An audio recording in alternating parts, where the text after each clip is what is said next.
Hijos de Jaén, siervos de la élite. El negocio de odiar tu propia sangre.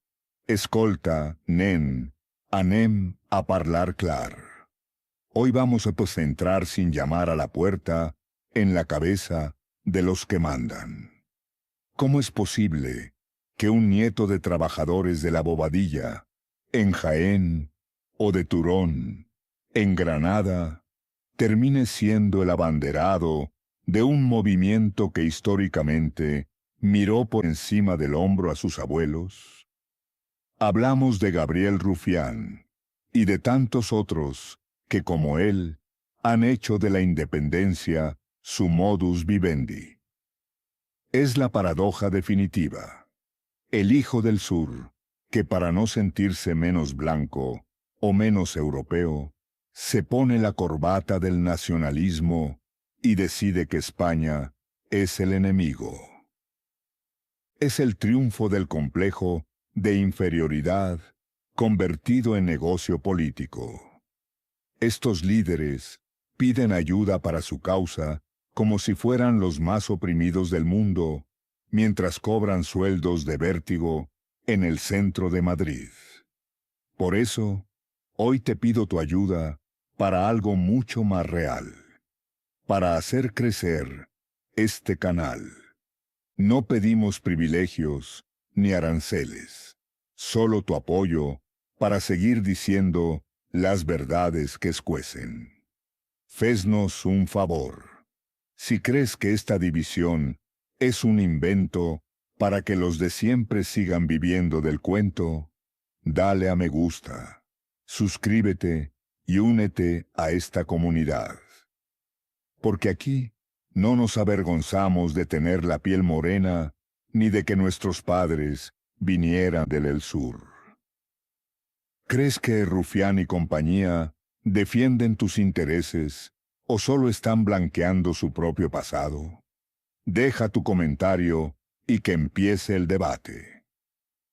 La historia oficial de Cataluña se escribe con letras de oro sobre libertades medievales y derechos históricos.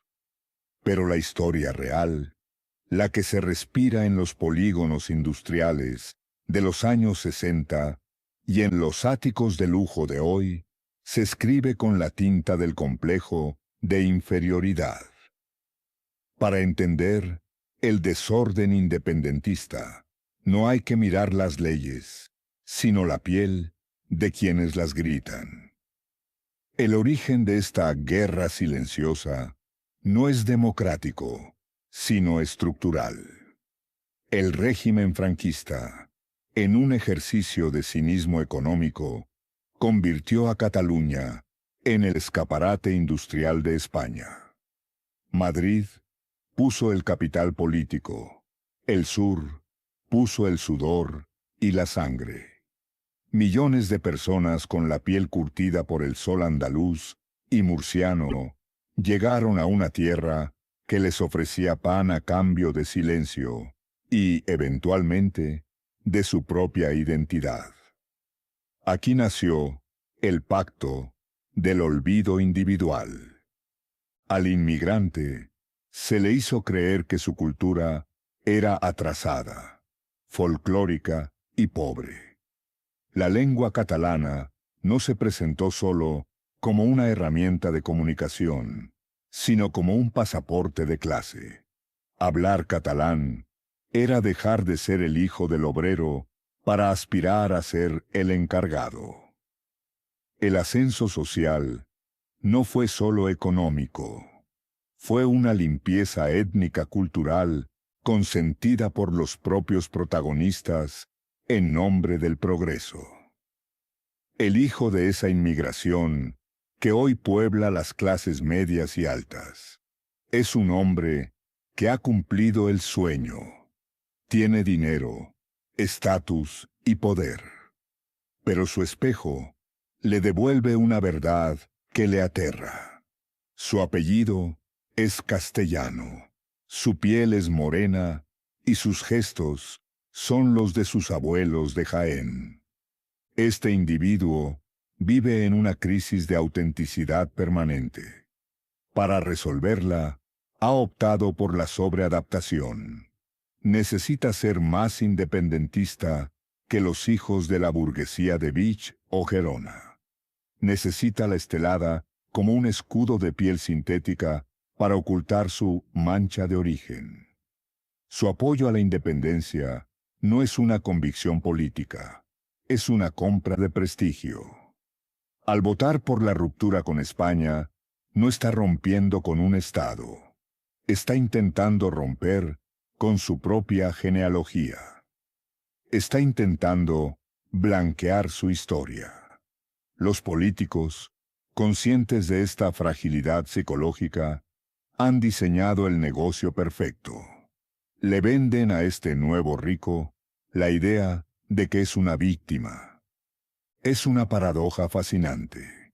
El hombre que más ha ganado con la unidad de España y el mercado peninsular se deja convencer de que Madrid lo trata como un basurero. ¿Por qué acepta esta mentira? Porque el victimismo es el único lugar donde su complejo de inferioridad se siente cómodo.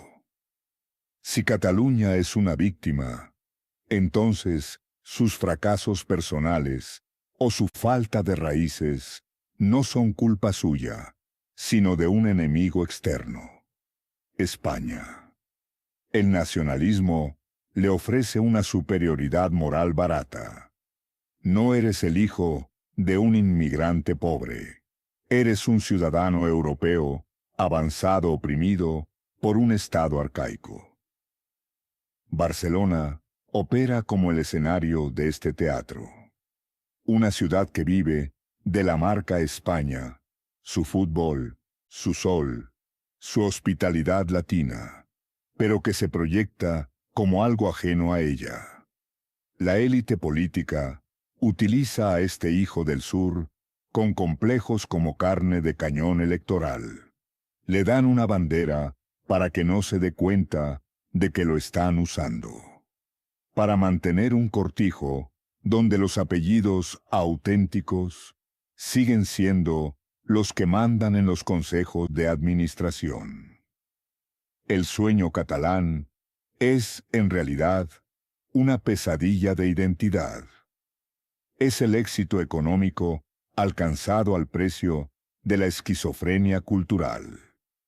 El independentismo es el negocio de aquellos dos que, teniendo la piel morena de la meseta, necesitan desesperadamente que el mundo los mire y vea a un blanco del norte. La independencia no ocurrirá por una invasión, sino por una implosión de identidad.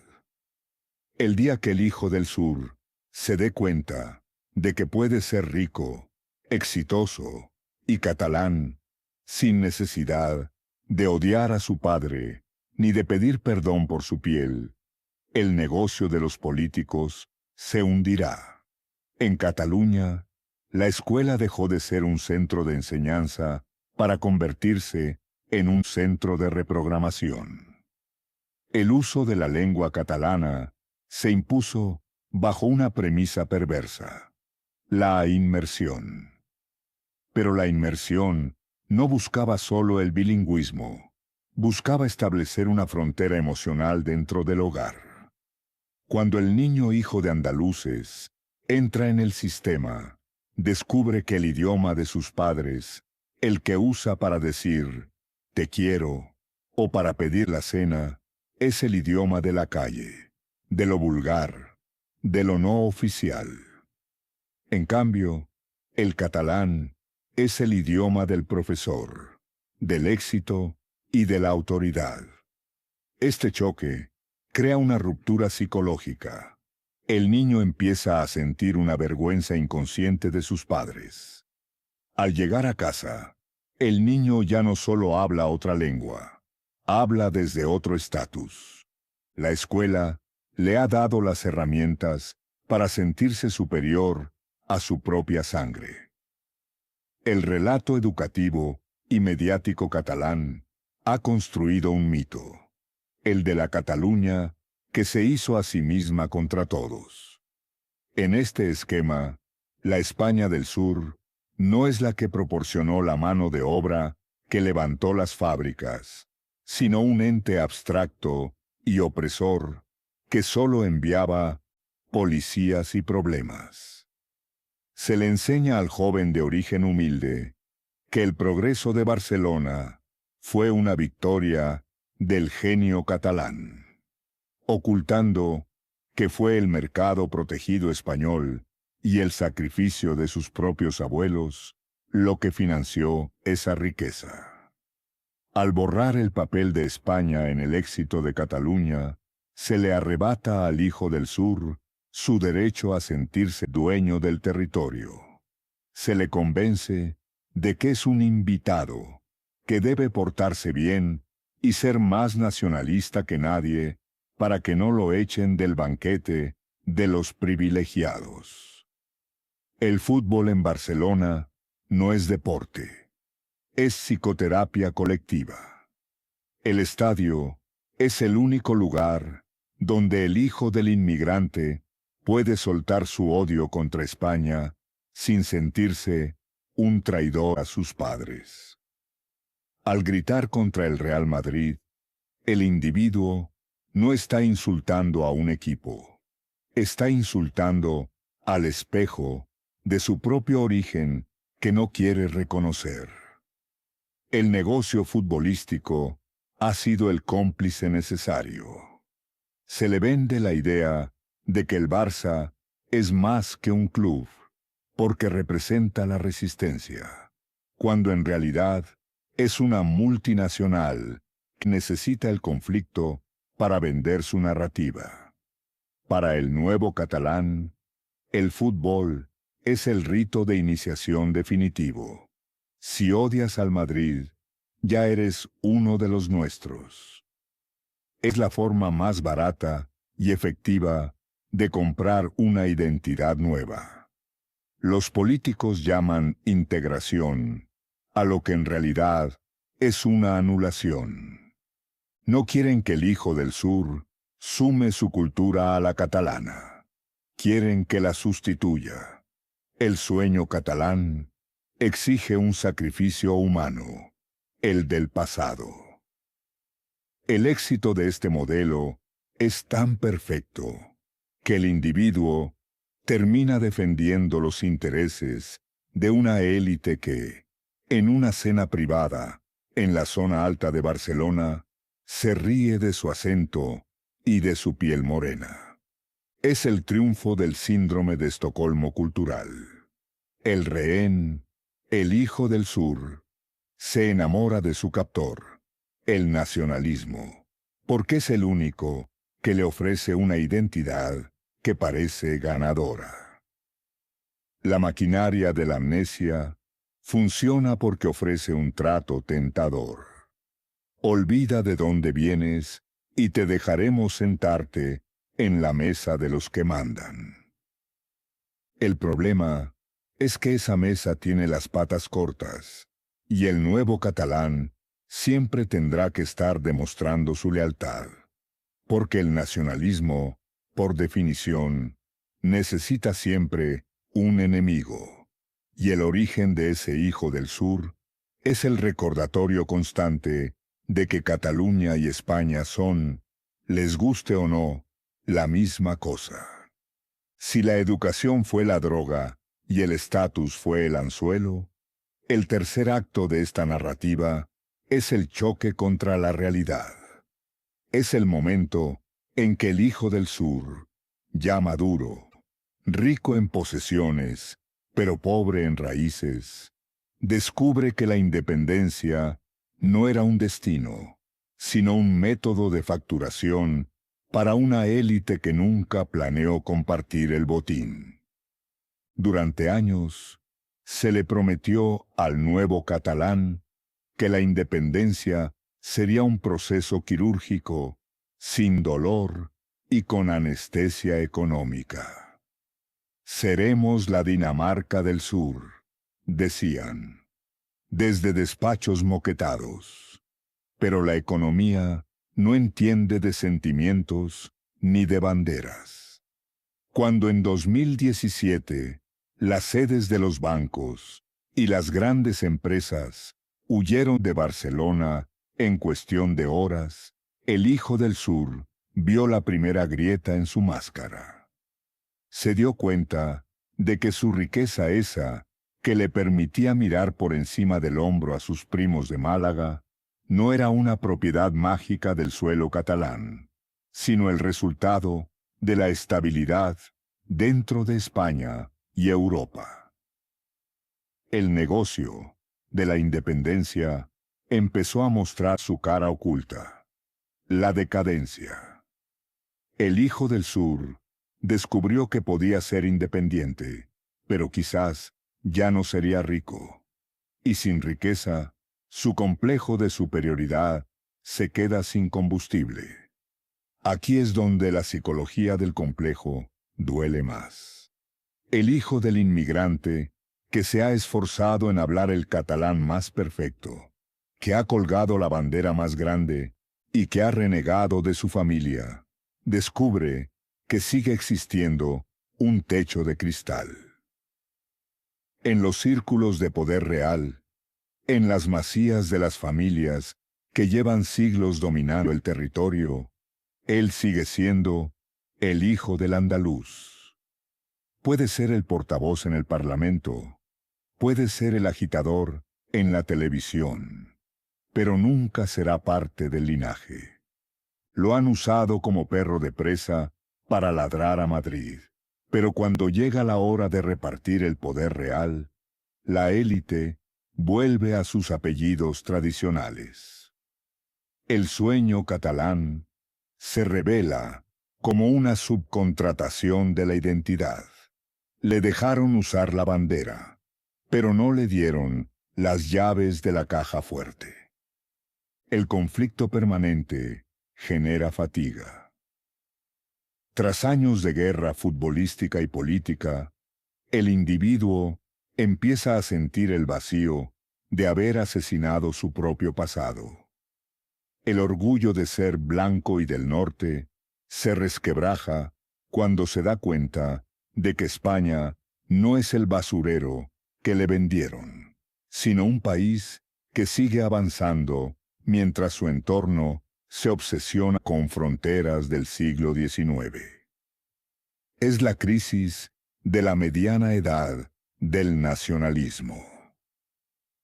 El Hijo del Sur mira sus fotos familiares antiguas, las de la piel morena bajo el sol, y siente una punzada de nostalgia por una autenticidad que vendió a cambio de un estatus que ahora se siente falso. Se da cuenta de que su catalanidad es una construcción política, mientras que su españolidad es una realidad biológica e histórica que no puede borrar por mucho que cambie las leyes. Los políticos independentistas necesitan que la guerra no termine nunca, porque en la paz son irrelevantes. Pero el ciudadano, el hijo de la inmigración que buscaba una vida mejor, empieza a ver que el conflicto es un lastre. Barcelona, la ciudad que debía ser la capital del mundo, empieza a parecerse más a un parque temático del agravio que a una metrópoli de futuro. El negocio se está agotando porque ya no hay más español que matar dentro de uno mismo. La última fase del complejo es la melancolía. La sensación de haber perdido el tiempo en una pelea contra su propia sombra, mientras el resto del mundo, incluyendo ese sur del que tanto se avergonzaba, simplemente ha seguido viviendo. La independencia de Cataluña no fracasará por la fuerza de las leyes, sino por el cansancio de las mentiras. Fracasará el día que el Hijo del Sur entienda que ser catalán no es una recompensa por odiar a España, sino una forma de ser español. El día que acepte que su piel morena y su éxito son la prueba de que España es un país de éxito y no un opresor. Ese día, la máscara caerá, el negocio de los políticos se cerrará por quiebra, y el desorden dará paso a la única realidad posible, que nadie puede caminar hacia el futuro si primero no hace las paces con su propio espejo. Para que el hijo del sur sienta hoy que Cataluña es una nación oprimida, primero tuvo que construirse el mito de que Cataluña es una potencia autosuficiente. Pero la historia dicta una sentencia distinta. La Cataluña moderna es una creación del proteccionismo del Estado español, consolidada bajo el puño de hierro de Francisco Franco. La narrativa independentista suele omitir que su riqueza no nació del libre mercado, sino del privilegio concedido. Franco no fue un enemigo de la economía catalana. Fue su máximo guardaespaldas. Mediante aranceles agresivos, el régimen obligó a todos los españoles, incluidos los campesinos pobres de Andalucía y Extremadura, a comprar productos catalanes, aunque fueran más caros o peores que los europeos. Franco convirtió a Cataluña en un monopolio consentido. Esta acumulación de capital fue la que permitió que Barcelona brillara, mientras el resto de España se sacrificaba consumiendo lo que la fábrica producía. El orgullo que hoy luce el nacionalista es un orgullo financiado por el bolsillo de los abuelos de aquellos a quienes hoy llaman colonos. Franco no solo envió capital, envió personas. El régimen trató a los españoles del sur como una fuente inagotable de mano de obra barata y dócil para las élites industriales catalanas que apoyaban la dictadura. Se permitió que los obreros vivieran en condiciones de precariedad absoluta en los márgenes de las ciudades, mientras la burguesía local acumulaba la plusvalía de ese sudor. Al no existir una integración real, se creó un sistema de castas. El amo hablaba catalán y el siervo hablaba castellano. Esta división, lejos de ser combatida, fue el caldo de cultivo perfecto para que tras la muerte del dictador, el nacionalismo heredara una estructura de dominación lista para ser usada. La mayor ironía es que Franco, al intentar imponer la unidad por la fuerza, le regaló al nacionalismo la superioridad moral. Al prohibir el catalán en la administración, convirtió un idioma en un símbolo de rebeldía. Al reprimir las libertades políticas, permitió que el nacionalismo se disfrazara de democracia. El hijo del sur, engañado por este relato, terminó creyendo que ser catalán era ser antifascista, cuando en realidad estaba abrazando un movimiento liderado por las mismas élites que habían prosperado bajo el ala de Franco. La guerra actual no es contra el legado de Franco. Es una lucha por mantener los privilegios que Franco consolidó. El independentismo es el intento de la región mimada por la dictadura de llevarse la fábrica y los beneficios una vez que ya no necesita al resto del país como mercado cautivo. El hijo del sur con complejos es el peón necesario en este juego. Se le hace odiar la figura de Franco para que acto seguido defienda un modelo de exclusión y superioridad que es el heredero directo de la desigualdad que Franco fomentó entre las regiones de España. La división no nació de una identidad ancestral herida, sino de un desequilibrio económico planificado. El desorden de la independencia es el resultado de un país que permitió que una de sus partes se creyera mejor que las demás a base de talonario y protección estatal. Hoy, el hijo del sur, con su piel morena y su éxito económico, es el rehén de una historia que no conoce. Defiende la independencia de una tierra que se hizo rica gracias al hambre de sus antepasados y a la protección de un dictador al que dice detestar. Es el negocio redondo de la amnesia. Usar al hijo del explotado para defender los privilegios del heredero del explotador. Hoy, hemos visto que este conflicto no tiene sentido. O como dicen por aquí, Aisho, no te, ni cap, ni peus. Al final, nos quieren hacer creer que somos distintos, pero la realidad es que muchos llevan la barretina en la cabeza y el aceite de oliva en la sangre. ¿De qué sirve que te digan, vol ser lliure? ¿Quieres ser libre?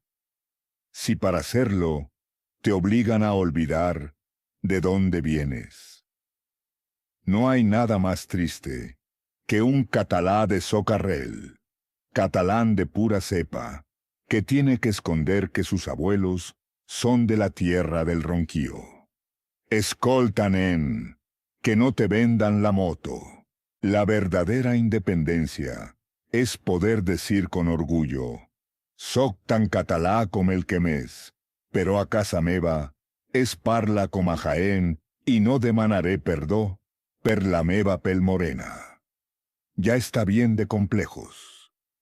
Si crees que esta historia de querer ser blanco y del norte es un negocio de 4 políticos, fesnos un favor. Dale un me gusta, suscríbete y deja tu comentario. ¿Crees que vale la pena esta división o es hora de que el hijo del sur deje de pedir permiso para existir? Déjalo abajo y hablemos claro.